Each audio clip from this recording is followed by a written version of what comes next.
Assalamualaikum dan selamat sejahtera Dr. Nur Hafizah. Nama saya Wan Maisarah binti Wan Muhammad Faisal dari UHMS 1182, Seksyen 10, ingin membentangkan adab dan etika perniagaan. Etika perniagaan boleh didefinisikan sebagai mempelajari, menerapkan, melaksanakan dan mempraktikkan prinsip polisi dan piawaian yang ditentukan sendiri mengenai pelbagai aspek seperti tadbir urus korporat, pemberian maklumat, budaya korporat, tanggungjawab sosial korporat bagi urusan yang adil dan jujur.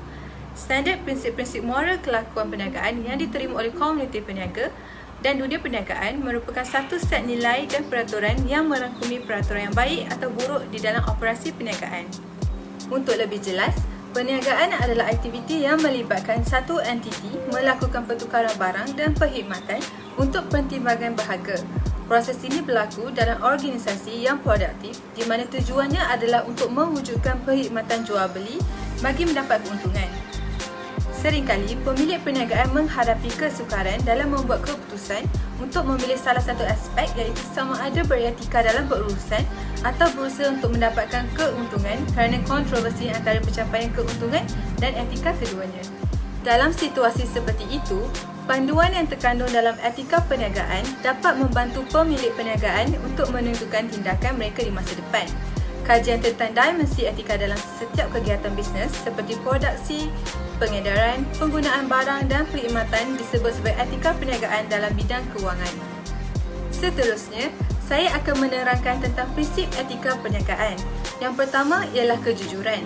Dalam menguruskan kewangan perniagaan, seseorang individu mesti bertindak dengan penuh kejujuran dan integriti bagi mengelakkan sebarang konflik dan mengekalkan hubungan profesional yang baik dalam sesuatu entiti perniagaan. Yang kedua ialah keperluan pelanggan harus diutamakan.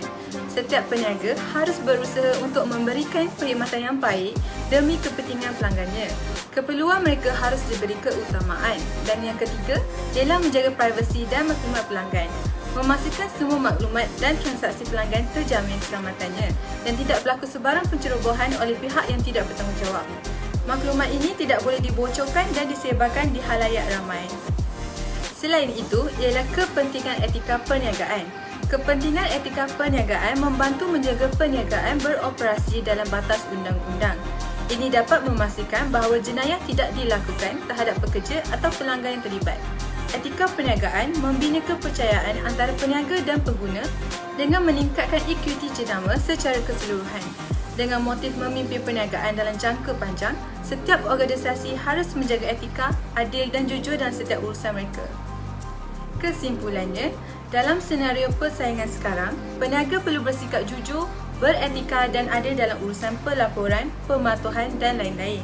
Menjadi peniaga yang beretika secara automatik menghasilkan nama jenama yang baik dan membawa kepada peningkatan penjualan produk dan perkhidmatan. Oleh yang demikian, setiap individu harus beretika dalam urusan perniagaan kerana ia dapat memberi faedah kepada semua pihak berkepentingan seperti pelabur, pekerja pelanggan, pemiutang dan lain-lain dengan membina tahap kepercayaan antara pihak-pihak yang terlibat. Sekian, terima kasih.